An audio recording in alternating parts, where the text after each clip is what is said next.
No Antigo Egito, a jornada ao Duat, o reino subterrâneo dos mortos, era vista como um processo para a alma alcançar a bem-aventurança após a morte. Descrita em textos sagrados como o Livro dos Mortos e o Livro do Portão, essa passagem altamente simbólica era repleta de provações e desafios, representando uma travessia espiritual na qual o falecido enfrentava criaturas míticas, forças do caos e provas de pureza e sabedoria. Para cada alma, a travessia era única, mas havia uma constante. Somente aqueles que, durante a vida, mantiveram-se em harmonia com Maat, a deusa da verdade e da ordem, poderiam triunfar e atingir os campos de Aru, o paraíso eterno. Entre as muitas jornadas pelo submundo registradas, a de Seti I, o grande faraó do século XIII a.C., é especialmente significativa. Há relatos fascinantes e detalhados sobre sua jornada pós-morte pelo submundo, graças às ilustrações e textos em sua tumba no Vale dos Reis. As inscrições nas paredes do túmulo de Seti I apresentam um relato de sua travessia pelo Duat, o mundo subterrâneo, com instruções detalhadas para enfrentar as dificuldades e perigos que encontraria. Esse túmulo é um dos mais ornamentados e extensos do Vale dos Reis e é considerado uma obra-prima da arte e espiritualidade egípcia. De acordo com as inscrições em seu túmulo, após a morte do faraó Seti I, sua alma separou-se de seu corpo terreno. Anubis, o deus com cabeça de chacal e senhor dos mortos, veio ao seu encontro, conduzindo-o até as margens escuras do Duat, o misterioso reino subterrâneo dos mortos. Atravessando o limiar entre os mundos, o faraó encontrou a barca dourada de Ra, o deus Sol, que o aguardava para transportá-lo pelo curso das águas sombrias do submundo. O caminho seria longo e perigoso, marcado por 12 portões, cada um representando 1 hora da noite, guardados por criaturas que testariam a coragem e a sabedoria do falecido faraó. Na barca, Ra surge em sua forma de homem com cabeça de falcão, coroado com o disco solar. Ao seu lado estão outros deuses protetores, como Seth, que ajuda a defender a barca das forças caóticas, e Serket, a deusa escorpião protetora dos mortos. Ao ver Seti I, Ra estende a mão, e o faraó sauda o deus Sol em atitude de reverência. Em seguida, Seti embarca ao lado dos deuses. A barca solar começa a avançar, iluminando o caminho escuro do Duat. A primeira porta do Duat é simbolicamente chamada de Portal do Ocidente, em alusão ao pôr do sol, e representa o início da descida da alma para além do mundo dos vivos. Quando Seti se aproxima da primeira porta, ele é saudado por uma série de deuses e espíritos protetores, que o reconhecem como um faraó, e, ao mesmo tempo, um ser que ainda precisa provar seu valor para prosseguir. Nas primeiras horas de sua viagem noturna, o faraó confrontou os guardiões dos portões com corpos de chacais e serpentes, criaturas sombrias com olhos que brilhavam na escuridão.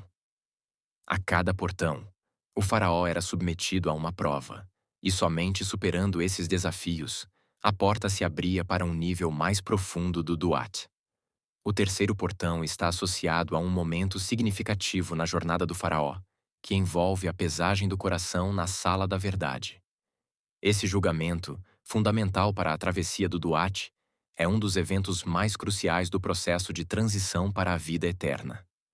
Na Sala da Verdade, o coração do faraó é pesado em uma balança contra a pena de Maat, símbolo da verdade e da justiça. Este julgamento determina se sua alma é pura e digna de entrar no reino dos deuses. Se o coração for mais leve que a pena, ele será considerado justo e poderá avançar. Mas, se for mais pesado, isso significa que a pessoa não viveu de acordo com os princípios da justiça e da verdade. Nesse caso, a alma do falecido é considerada impura e não digna de entrar no reino dos deuses para viver em eterna bem-aventurança. É aqui que entra em cena uma personagem sinistra chamada Amit, uma criatura híbrida, frequentemente representada com a cabeça de crocodilo, o corpo de leão e a parte traseira de hipopótamo, simbolizando a combinação dos 3 animais predadores mais temidos no imaginário egípcio. ela devora o coração do indivíduo, condenando-o a um destino de esquecimento eterno, caso este não passe pelo julgamento. No caso do faraó Seti I, a pesagem de seu coração revelou uma alma pura e, portanto, apta para atravessar a um nível mais profundo do Duat. Na quinta hora da travessia noturna, e, portanto, no quinto portão, surge a figura de Apófis, a gigantesca serpente do caos. Apófis rastejava ao redor da barca, enroscando-se em suas águas, tentando envolvê-la com o objetivo de naufragá-la, e assim absorver a ordem e luminosidade de Ra no caos e na escuridão eterna. Na mitologia egípcia, Apófis é a serpente primordial do caos e da destruição. Ela representa as forças de desordem e escuridão que se opõem ao deus Sol Ra, simbolizando o caos cósmico que ameaça a estabilidade e a ordem do universo. Apófis é descrita como uma gigantesca serpente que reside nas profundezas do submundo. Seu papel mitológico está diretamente ligado à batalha diária de Ra contra o caos durante sua jornada noturna através do submundo. Ra, como o deus que mantém a ordem cósmica, precisa lutar contra Apófis todas as noites para garantir que o universo não caia na escuridão e no caos. Durante a noite, quando Ra viaja pelo Duat, Apófis tenta devorar a barca solar, que transporta o deus. Essa luta é um tema central nas orações de Ra, um conjunto de textos que descrevem como o deus solar é constantemente atacado por Apófis. Em muitas representações, Ra é auxiliado por outros deuses, como Seth e outras divindades protetoras, para derrotar a serpente do caos e garantir o renascimento diário do sol. Durante a quinta hora da jornada noturna do faraó Seti I, Ra o convoca para lutar ao seu lado. O desafio do quinto portão do Duat implica que o faraó participe da luta de Ra contra Apófis, auxiliando o deus solar a vencer a força do caos que ameaça absorver a ordem cósmica, garantindo que o ciclo da vida, morte e renovação continue. Dessa forma, o faraó avança a níveis cada vez mais profundos do Duat.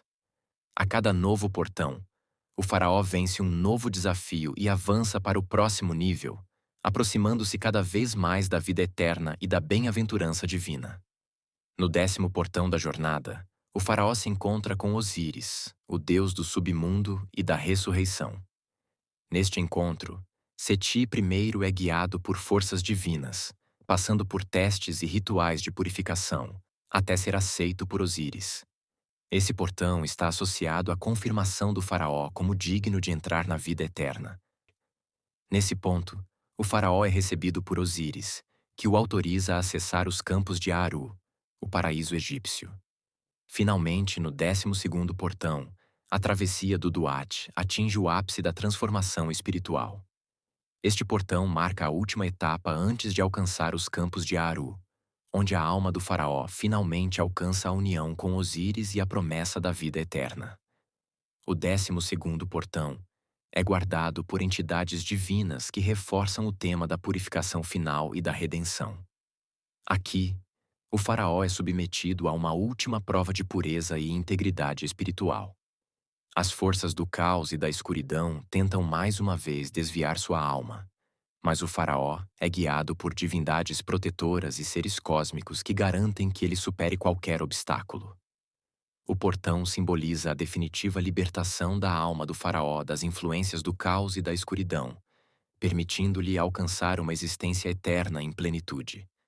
Nesse contexto, o portão pode ser interpretado como uma passagem simbólica para a reintegração da alma ao mundo divino e à ordem universal que Osíris representa.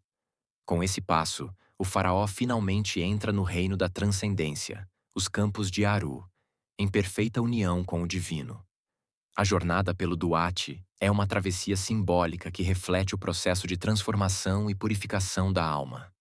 Ao longo dos 12 portões, a alma do faraó enfrenta desafios espirituais que testam sua pureza, justiça e aptidão para alcançar a vida eterna.